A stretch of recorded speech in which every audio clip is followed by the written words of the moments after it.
Quand j'ai ouvert les yeux sous la lumière blanche du service de réanimation, ma gorge brûlait et ma poitrine pesait comme une pierre.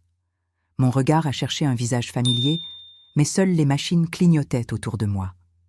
Je suis Marie-Hélène, 68 ans, mère de 5 enfants élevés avec patience, douceur et sacrifice. Je me suis retrouvée allongée dans un lit d'hôpital après un infarctus survenu alors que j'étendais le linge dans mon jardin et une solitude glaciale a traversé tout mon corps. Une infirmière s'est approchée. Le badge accroché à sa blouse indiquait « Julie ». Sa voix douce a glissé dans l'air saturé d'odeur d'alcool médical. Elle m'a souhaité la bienvenue parmi les vivantes et m'a expliqué que les médecins attendaient mon réveil. J'ai voulu parler, mais ma voix est sortie en souffle brisé. J'ai demandé si mes enfants étaient là. Julie a hésité une seconde, ce mince silence qui annonce une mauvaise nouvelle. Elle a replacé mon oreiller avant de répondre que mes enfants avaient téléphoné, qu'ils avaient laissé des numéros et qu'ils rappelleraient pour prendre des nouvelles. Aucun n'était venu dans la salle de visite, même si les visites restaient possibles pour les proches directs. Mon cœur n'a pas faibli sous la maladie, mais il a faibli sous ce constat. Les jours suivants ont filé lentement, rythmés par les examens, les perfusions et les bruits des chariots dans le couloir. Chaque matin, chaque soir, j'ai demandé si quelqu'un de ma famille s'était présenté. Les réponses des soignants ont dessiné un tableau amer. Roger vivait une semaine cruciale dans son entreprise et se disait épuisé.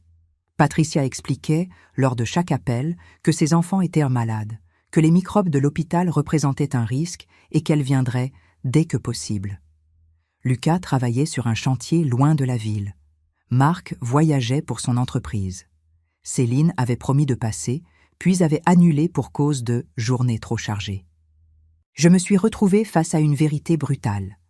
Les enfants que j'avais portés, nourris, consolés, soignés, s'étaient transformés en adultes pressés qui considéraient leur mère comme une présence solide, disponible, mais accessoire. Chaque absence réveillait un souvenir précis. J'ai pensé aux nuits entières passées assises près du lit de Roger lorsqu'une forte fièvre menaçait de l'envoyer à l'hôpital. J'ai revu Patricia revenir chez moi après la rupture de son mariage avec ses 2 enfants et mes nuits passées sur un petit canapé pendant qu'elle retrouvait le sommeil dans mon lit. J'ai pensé aux études de Lucas, financées par mes économies, une monnaie d'échange silencieuse pour lui offrir un avenir digne. Julie venait régulièrement prendre ma tension. Elle a surpris mes larmes un matin, et un élan humain a traversé son regard. Elle a posé sa main chaude sur mon poignet froid, en murmurant que ce manque de présence était une injustice insupportable. Ce geste tendre, venu d'une jeune femme que je ne connaissais que depuis quelques jours, a agi comme un miroir. Je me suis vue dans son regard, et j'ai compris que mon cœur survivait à la maladie, mais que mon amour maternel se vidait dans un puits sans fond. Le 60e jour de mon hospitalisation a marqué ma libération médicale. Le cardiologue m'a annoncé que mon cœur s'était battu avec force et que je pouvais sortir. L'hôpital a appelé les numéros fournis par mes enfants pour organiser mon départ. Les heures ont passé. Aucun visage n'est apparu. Le téléphone du service d'accueil a enfin sonné et une standardiste a transféré l'appel dans ma chambre. La voix de Patricia s'est étalée dans l'air avec une légèreté cruelle. Elle m'a félicité pour ma guérison et m'a expliqué qu'elle vivait un tourbillon familial très compliqué. Roger se trouvait en réunion, Lucas en déplacement, Marc indisponible et Céline débordée. Elle m'a demandé si je pouvais rentrer chez moi en taxi et m'a rappelé que la clé de la maison se trouvait dans le pot de fleurs près de la porte. Elle m'a souhaité un bon repos, a promis de passer le week-end suivant et a raccroché. J'ai regardé mon sac posé sur la chaise. Mes vêtements propres attendaient, mon passeport aussi, glissé dans une petite pochette. Une certitude a traversé ma poitrine encore fragile. Mon retour à la maison ne réparerait rien. Mon retour à la maison m'enfermerait dans la même routine de solitude. Je me suis redressée lentement, déterminée à quitter cet hôpital sans retourner dans la vie qui m'avait brisée. Mon avenir ne se trouvait pas derrière la porte d'entrée de ma maison. Mon avenir se trouvait quelque part où l'on respire autrement. Mais avant de continuer, vérifiez si vous êtes déjà abonné à la chaîne et dites « Nous » en commentaire de quelle ville ou pays vous nous regardez. Nous aimons beaucoup savoir jusqu'où nos histoires voyagent. Lorsque Julie a poussé la chaise roulante vers la sortie du service de réanimation, L'air froid du couloir a glissé sur mes bras encore fragiles. Je portais les vêtements que ma voisine avait déposés lors de mon admission, des vêtements qui sentaient la maison, mais aussi l'abandon. Mon cœur battait plus vite que prévu, non pas à cause de l'effort, mais à cause d'une idée qui montait en moi comme une vague silencieuse. Julie m'a demandé si quelqu'un venait me chercher. J'ai répondu que mes enfants étaient occupés, une phrase qui me brûlait désormais comme une vérité coupante. Elle a serré les lèvres avec indignation tandis qu'elle m'accompagnait jusqu'à l'entrée principale de l'hôpital. Je me suis retrouvée devant les portes vitrées qui s'ouvraient automatiquement, offrant un souffle de vent extérieur, le premier souffle libre après 20 jours d'enfermement médical. Les familles qui sortaient du bâtiment se serraient dans les bras, riaient parfois, pleuraient souvent, mais partaient ensemble. Je me suis tenue droite, seule, comme une silhouette oubliée dans une scène trop chaude pour mon froid intérieur. Julie m'a demandé si elle devait appeler un taxi pour me ramener à ma maison. Ma main s'est posée sur son poignet pour l'arrêter. Une décision venait de naître dans mon corps meurtri. Je ne voulais pas rentrer. Rentrer signifiait reprendre ma place dans une mécanique familiale où chacun utilisait mon temps, mon argent et mon affection sans jamais se demander quelle femme se cachait derrière la mère. Je voulais sortir de cette mécanique. Je me suis levée de la chaise roulante avec lenteur. Mes jambes tremblaient encore, mais une colonne de détermination soutenait ma posture. J'ai traversé l'esplanade située devant l'hôpital et j'ai levé la main pour arrêter un taxi. Le chauffeur m'a observé avec une douceur polie et m'a aidé à entrer. Je lui ai donné une adresse que je n'avais jamais dite à personne. Je n'ai pas demandé d'aller à ma maison. Je lui ai demandé de m'emmener à l'aéroport de Lyon-Saint-Exupéry. Le chauffeur a jeté un regard surpris dans son rétroviseur, puis a hoché la tête sans poser de questions. Le trajet a été silencieux. Je sentais la liberté se mêler à la peur dans une danse étrange. Je vivais un moment irréversible. Lorsque le taxi m'a déposé devant le terminal, j'ai senti la vibration particulière des lieux où les vies changent de direction. Des tableaux d'affichage clignotaient, des voyageurs marchaient vite, des enfants tirèrent des valises. Je suivais ce mouvement avec une énergie encore fragile, mais je savais que je devais avancer. Mon sac pesait peu, mais la décision qu'il contenait pesait lourd. Mon passeport se trouvait dans la pochette intérieure. Mon épargne secrète, accumulée pendant de nombreuses années de renoncement, me donnait une autonomie inattendue. J'ai rejoint le comptoir d'une compagnie aérienne. La jeune femme derrière l'écran m'a regardée comme si j'étais une grand-mère perdue. Sa voix mielleuse a demandé si elle pouvait m'aider. Ma voix s'est élevée sans trembler. J'ai demandé un vol pour la ville de Lisbonne, départ le plus proche possible, billet aller simple. Elle a tenté de me convaincre de choisir une date plus lointaine, moins chère. Elle a parlé de tarifs flexibles, de politique de remboursement, de petits avantages. Je n'ai pas voulu attendre. Je voulais partir ce jour même. Le prix annoncé atteignait une somme importante en euros, l'équivalent d'1 mois de dépenses domestiques. Je n'ai pas reculé. J'ai sorti ma carte bancaire, celle que mes enfants ne connaissaient pas, associée à mon assurance vie personnelle. Le paiement a été accepté immédiatement. La jeune femme m'a regardé avec un respect nouveau, non pas pour la somme dépensée, mais pour la détermination évidente. Avec mon billet en main, j'ai cherché un endroit calme pour m'asseoir. Une brasserie lumineuse offrait une vue sur les pistes. J'ai commandé un plat que je n'aurais jamais commandé auparavant, un pavé de saumon avec une coupe de vin blanc. Le premier verre a glissé dans ma gorge comme un liquide de renaissance. J'ai allumé mon téléphone. Les notifications ont éclaté dans un flot ininterrompu. Les messages de mes enfants ne parlaient pas de mon état de santé, ne contenaient aucune question sincère. Patricia réclamait de garder un de ses enfants le lendemain. Roger demandait un transfert d'argent pour combler une urgence dans son entreprise. Lucas voulait emprunter la maison de vacances pour un week-end entre amis. Aucun n'évoquait les 20 jours où j'avais traversé un couloir entre la vie et la mort. Un feu glacé a envahi ma poitrine. Je n'ai répondu à aucun message. J'ai retiré ma photo de profil et j'ai supprimé l'information de dernière connexion. J'ai levé les yeux vers la vitre. Mon reflet fatigué observait la piste d'atterrissage. Je me suis dit que je n'étais plus une femme brisée. Je devenais une femme en mouvement. L'annonce du vol pour Lisbonne a retenti. Je me suis levée. J'ai marché vers la porte d'embarquement avec la sensation d'avancer vers une version de moi que je ne connaissais pas encore. Lorsque mon téléphone a vibré une dernière fois avec le nom de Patricia affiché, j'ai murmuré une phrase simple avant d'éteindre l'appareil. Aujourd'hui, c'est moi qui suis occupée. Puis j'ai quitté la France sans me retourner. Lorsque j'ai ouvert les yeux dans la chambre de l'hôtel au petit matin, la lumière dorée traversait le rideau léger et dansait sur le sol. Pendant une seconde, mon esprit a cru entendre le bip incessant des machines de réanimation. Une bouffée de panique a traversé ma poitrine, puis j'ai reconnu le parfum du linge propre, la douceur du matelas, le silence rassurant d'un lieu qui ne m'appartenait pas encore, mais qui m'accueillait. Je me trouvais à Lisbonne. Je me trouvais loin de toutes les obligations qui avaient grignoté ma vie. Je me trouvais vivante. J'ai ouvert la fenêtre. Le vent frais du matin apportait l'odeur du Tage, un mélange discret de sel, d'eau et de ville ancienne. Je me suis avancée vers le miroir et j'ai vu un visage qui n'avait plus la couleur de la maladie. Mes joues reprenaient un peu de vie. Mon regard portait une fatigue profonde, mais aussi une forme de lumière inattendue. Je me suis dit que la femme que je voyais n'était plus seulement une mère. Elle redevenait une personne.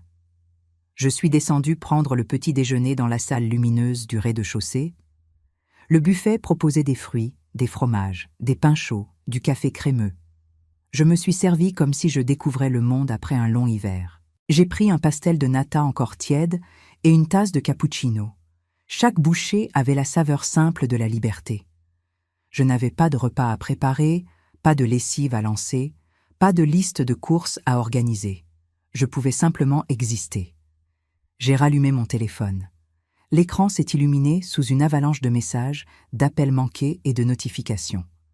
Les groupes de conversation bruissaient de suppositions alarmistes. Le groupe familial, intitulé « Famille unie », ironie pure, débordait de phrases qui me heurtaient. Personne ne demandait comment je me sentais. Personne ne parlait de peur, d'amour, de soulagement. Il demandait si je comptais revenir pour garder les enfants, si je voulais bien payer une facture, si j'avais bien quitté ma maison volontairement.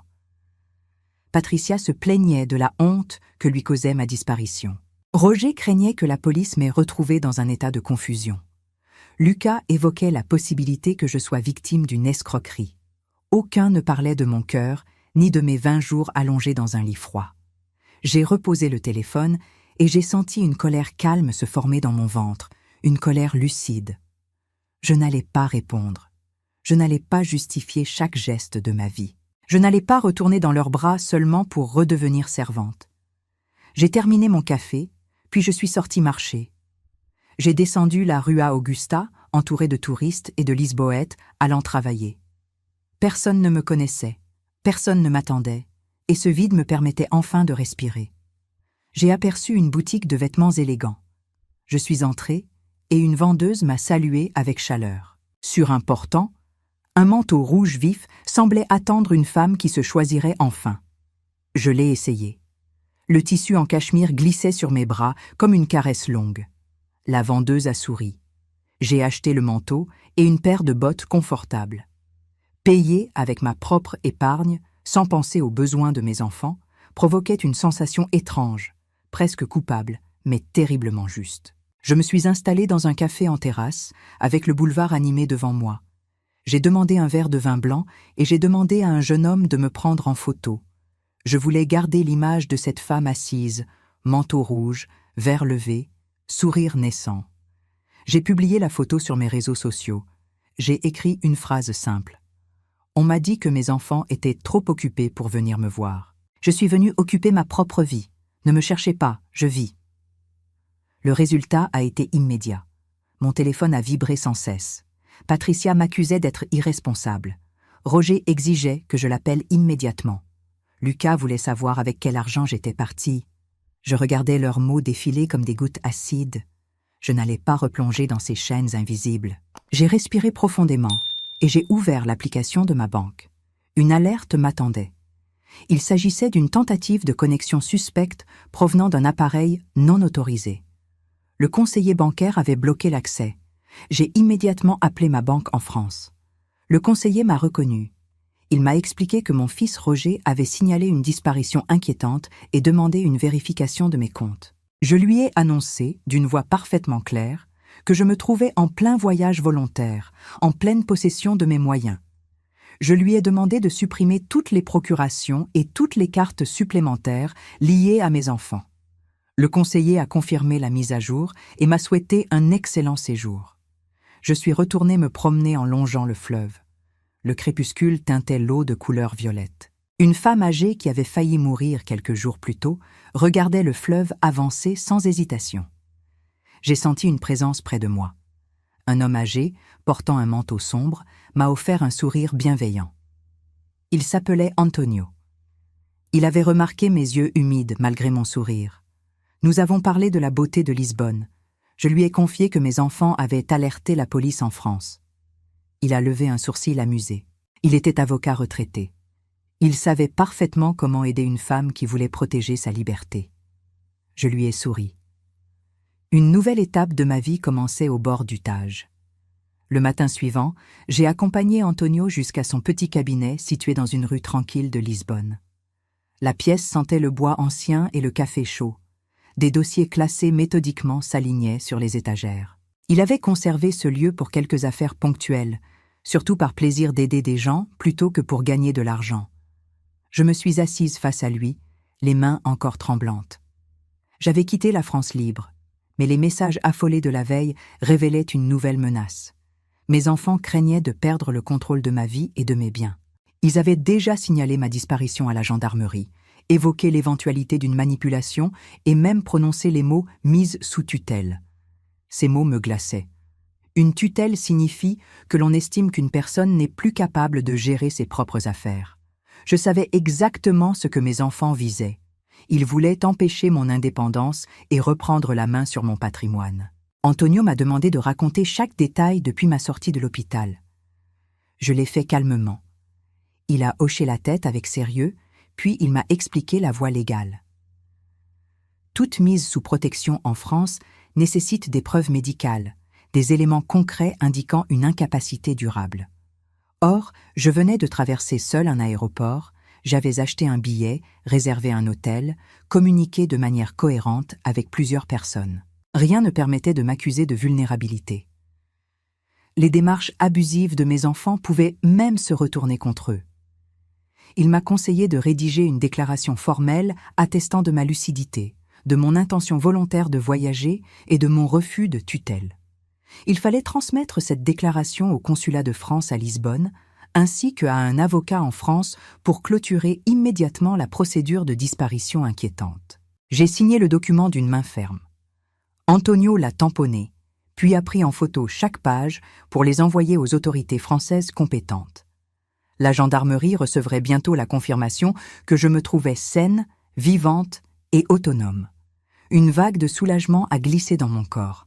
J'ai inspiré profondément, comme si je sortais d'une eau trouble. Antonio m'a offert un café, puis il m'a conseillé de reprendre la main psychologiquement. Selon lui, mes enfants n'accepteraient jamais cette liberté si je restais silencieuse. Il fallait leur parler, mais selon mes conditions. Je me suis sentie soudainement forte. Je n'allais plus être la mère qui attend qu'on lui accorde quelques minutes. Je n'allais plus être celle qui répond immédiatement aux demandes, aux colères ou aux caprices. Je n'allais plus être leur refuge automatique. En rentrant à l'hôtel, j'ai ouvert le groupe familial et j'ai écrit un message très court. Conversation en vidéo à 14h, heure de Paris. Présence obligatoire. Les absents seront exclus de toute décision concernant le patrimoine. Le mot patrimoine possède un pouvoir étonnant. Il fait courir même ceux qui se disent débordés. Je le savais et je l'ai utilisé sans honte. L'heure venue, j'ai installé mon téléphone sur la petite table du balcon de ma chambre. Lisbonne s'étendait derrière moi dans une lumière dorée. J'ai enfilé mon manteau rouge, celui qui me rappelait chaque minute que ma vie m'appartenait de nouveau.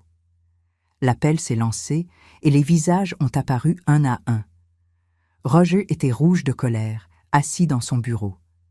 Patricia semblait débordée, un enfant pleurant quelque part hors champ.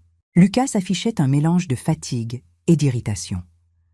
Marc et Céline, absents depuis des mois, étaient soudain parfaitement disponibles. Ils ont commencé à parler tous en même temps. Ils réclamaient des explications. Ils me reprochaient ma fuite, mon silence, ma publication sur les réseaux sociaux. Roger criait que j'avais provoqué un scandale dans la famille. Patricia pleurait en répétant que je les avais humiliés. Lucas demandait avec quel argent j'étais partie. Marc exigeait que je rentre pour rétablir l'ordre. Céline affirmait que mon comportement prouvait une fragilité inquiétante. J'ai laissé ce torrent se vider pendant quelques longues minutes. Je les regardais calmement, comme on observe une tempête derrière une vitre. Leur agitation ne m'atteignait plus. Lorsque le silence est revenu, j'ai parlé d'une voix posée. Je leur ai annoncé que j'étais en parfaite santé mentale et que les autorités françaises en avaient été officiellement informées. Je leur ai appris que toutes les procurations avaient été supprimées auprès de ma banque. Je leur ai expliqué que je refusais désormais de financer leurs dépenses personnelles, que je ne paierais plus les abonnements, les cours, les assurances, ni aucun frais lié à leurs responsabilités d'adultes. Je leur ai annoncé que la maison familiale serait mise en location et que le studio du jardin devrait être libéré dans un délai raisonnable. Je leur ai dit que je souhaitais vivre, voyager, découvrir le monde avec les années qu'il me restait. Ils m'ont supplié, menacé, interrogé, mais je restais droite. Je n'élevais pas la voix. Je leur ai simplement rappelé que lorsque j'étais allongée en réanimation, aucun ne s'était présenté. Pas un seul. J'ai clôturé l'appel d'un geste simple. Mon doigt a touché l'écran. Leur vacarme s'est éteint. J'ai regardé Lisbonne sous la lumière douce du soir. J'avais gagné la première bataille. Ils avaient tenté de me faire interdire. Moi, je venais de m'autoriser à vivre. Les jours qui ont suivi cette vidéoconférence ont ressemblé à une étrange accalmie. Mes enfants avaient compris que la loi française ne soutiendrait aucune mise sous protection injustifiée. Le consulat avait confirmé ma lucidité, la gendarmerie avait clos la procédure de disparition inquiétante et mon conseiller bancaire m'avait félicité pour ma décision de reprendre le contrôle de mes comptes.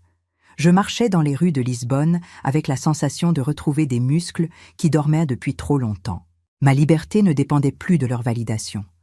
Elle dépendait de mon souffle, de mes pas, de ma volonté.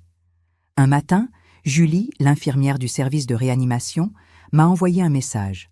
Son frère, journaliste, souhaitait raconter mon histoire dans un article consacré aux femmes âgées qui portent leur famille sur les épaules sans jamais demander de l'aide. J'ai accepté immédiatement. Je ne cherchais pas la célébrité, mais je voulais que d'autres femmes sachent qu'il existe une sortie, même tardive, même douloureuse.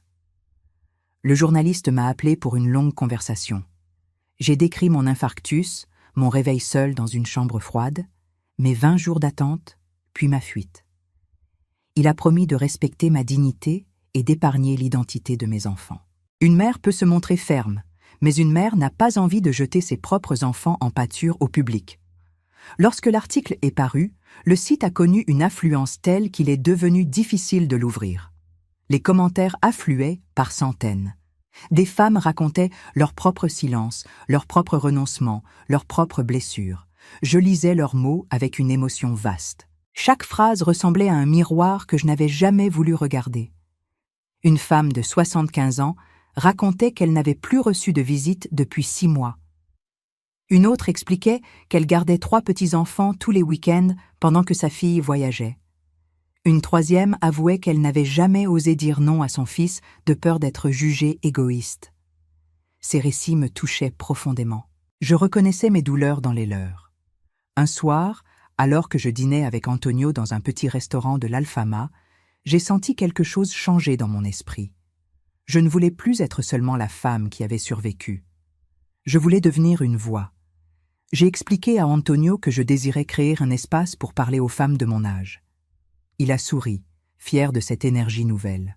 Il a évoqué sa petite fille, étudiante en communication, qui adorait les réseaux sociaux. Le lendemain, la jeune fille est venue me rencontrer dans un café lumineux. Elle a proposé un nom simple et tendre pour un compte en ligne, Grand-mère en liberté. Le nom m'a touché immédiatement. Les premières vidéos étaient modestes. Je m'asseyais sur un banc ensoleillé et je parlais en face de la caméra.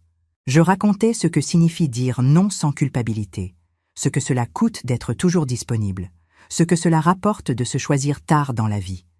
Je ne cherchais pas l'effet dramatique. Je voulais seulement être vraie. Les réactions ont été immédiates. Le nombre d'abonnés montait chaque jour, des femmes envoyant des messages privés pour décrire leur solitude ou leurs espoirs. Certaines, racontaient qu'elles rêvaient de prendre un train sans prévenir personne. D'autres confiaient qu'elles pensaient divorcer, déménager ou simplement se reposer. Avec le soutien d'Antonio, j'ai commencé à voyager davantage. Nous avons visité Rome, Venise, puis Paris. Je filmais quelques minutes chaque jour. Je parlais de renaissance, de maturité, de dignité. La petite fille d'Antonio montait les vidéos avec talent, leur donnant un rythme doux. Je recevais une rémunération grâce au partenariat et à la vente d'un petit livret numérique que j'avais écrit. J'utilisais cet argent pour vivre, mais aussi pour faire des dons à des associations dédiées aux personnes âgées isolées. Donner pour aider, et non pour être aimé, était une sensation nouvelle et puissante. Pendant ce temps, mes enfants vivaient les conséquences de leur dépendance. La voisine Nadine m'apprenait tout, presque avec un plaisir coupable. Roger avait été contraint de vendre sa voiture coûteuse pour combler un déficit de trésorerie.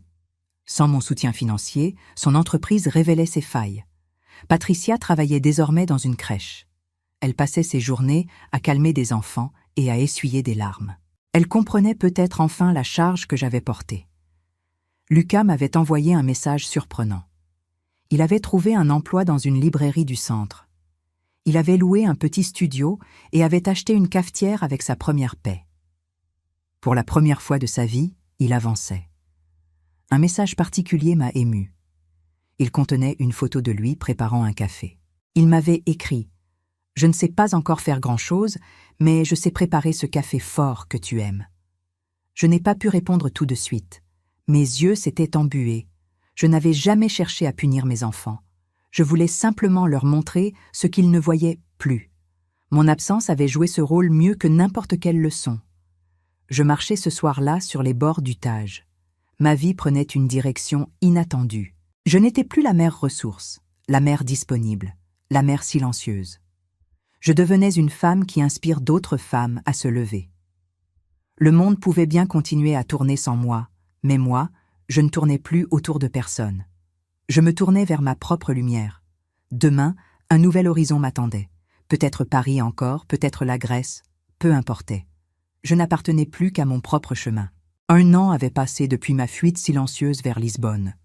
Pendant cette année, j'avais voyagé avec Antonio, j'avais écrit, j'avais rencontré d'autres femmes qui m'avaient confié leurs blessures et leur renaissance. J'avais appris à me lever sans obligation, à marcher sans urgence, à aimer sans me sacrifier. Je vivais dans un monde que je n'aurais jamais imaginé atteindre à mon âge, un monde où ma liberté ne dépendait plus de personne. Lorsque mon éditeur a annoncé que mon livre papier allait paraître en France, j'ai accepté de revenir pour un court séjour. Le lancement aurait lieu dans une grande librairie de Paris. Je sentais mon cœur battre avec la même intensité que le jour où j'avais posé le pied à l'aéroport pour fuir. Ce retour n'était pas un recul. Ce retour représentait une victoire. Le soir de l'événement, la librairie débordait de chaleur humaine. Des femmes de tout âge tenaient mon livre contre leur cœur. Certaines essuyaient des larmes, d'autres riaient en retrouvant dans mes mots un morceau de leur propre histoire. Antonio me tenait la main discrètement. Je portais une robe bleu nuit qui soulignait ma nouvelle assurance. Lorsque je me suis installée pour signer les premiers exemplaires, un silence admiratif s'est répandu autour de moi. Je ne me sentais ni star, ni héroïne. Je me sentais simplement vivante. Les minutes s'écoulaient, rythmées par les merci, les sourires, les confidences murmurées. Puis une agitation subtile a traversé la salle. Des silhouettes familières se tenaient près de l'entrée. Mes enfants. Roger marchait en tête, épaules basses, visage marqué par l'effort. Patricia avançait lentement, les yeux rougis. Lucas serrait un livre dans sa main. Je me suis raidie, prête à me protéger, mais leur démarche n'avait rien de menaçant. Ils semblaient rétrécis par la vie, comme si l'année écoulée les avait obligés à regarder leur propre manque. Roger a approché la table. Il a posé son exemplaire devant moi. Sa voix tremblait légèrement. « Bonjour, mère. » Je l'ai observé calmement. Il a inspiré profondément. « Je suis venu demander pardon. Je croyais que tout te serait toujours acquis. J'ai lu ton livre. J'ai vu ce que je n'avais jamais voulu voir. » Il a baissé les yeux. Patricia s'est avancée. « Je suis désolée, mère. Je disais que j'étais débordée, mais je n'étais pas trop débordée pour exiger ta présence. J'ai découvert ce que signifiait travailler vraiment. J'ai découvert mon propre égoïsme. Lucas a levé son livre. Je voulais que tu signes celui-là pour moi. Je l'ai lu 2 fois. Je n'ai pas demandé d'argent. Je te le promets. Je les écoutais avec une tendresse prudente. Ils n'étaient pas devenus parfaits. Ils étaient devenus humains. Je ne voulais pas réécrire le passé. Je voulais simplement leur montrer le présent. Je leur ai souri, doucement, mais fermement. Je ne reviendrai pas vivre en France. Ma maison est le monde, et ma vie m'appartient. Patricia a hoché la tête, résignée mais sincère. Roger a accepté ma décision avec un mélange de fierté et d'humilité. Lucas a essuyé une larme. Je me suis penchée pour signer leur livre. Sur la page de garde, j'ai écrit une phrase simple. L'amour est une circulation, non un puits. Merci de marcher enfin par vous-même. Ils ont voulu m'embrasser. Je les ai laissés. Pas pour effacer la douleur passée, mais pour reconnaître qu'ils avaient commencé un chemin différent. Ils se sont éloignés et la file d'attente a repris. La prochaine lectrice, une femme de 70 ans, m'a dit d'une voix émue « Vous m'avez donné le courage d'exister. » J'ai répondu « Le courage commence lorsque l'on cesse d'attendre l'autorisation des autres. » Cette nuit-là, dans la chambre de l'hôtel, j'ai ouvert la fenêtre. La ville scintillait sous le ciel parisien. Antonio est entré avec 2 verres de vin rouge. Il m'a tendu le sien avec un sourire. « À quoi veux-tu porter un toast, Marie-Hélène » Je me suis tournée vers mon reflet dans la vitre. Je voyais mes rides, mes cheveux gris, mes épaules droites, mes yeux brillants. Je me suis vue entière. « À la reconquête de soi », ai-je répondu. Car partir est facile, se retrouver, voilà la vraie victoire. Nous avons trinqué doucement. Au loin, la ville vibrait. J'avais passé des années à attendre que quelque chose change autour de moi. Il avait suffi d'un geste. Quitter ce qui m'étouffait pour respirer à nouveau. Je me suis installée sur le rebord de la fenêtre. Le vent frais me caressait la peau. Je savais qu'au matin, je reprendrais l'avion avec Antonio. D'autres pays m'attendaient, d'autres femmes m'attendaient, d'autres versions de moi m'attendaient. Je ne savais pas encore ce que les prochains mois me réservaient, mais je savais que je n'étais plus la mère épuisée retenue par la culpabilité. Je n'étais plus un refuge automatique. Je n'étais plus une présence que l'on utilise. Je suis devenue la protagoniste de ma propre vie. Et tant que mon cœur continuerait à battre, je marcherai vers de nouveaux horizons. Si cette histoire a touché votre cœur, répondez ici dans les commentaires. À ma place, qu'auriez-vous fait? N'oubliez pas de regarder la prochaine vidéo qui apparaît sur votre écran. Elle apporte un rebondissement surprenant et émouvant qui vous captivera du début à la fin.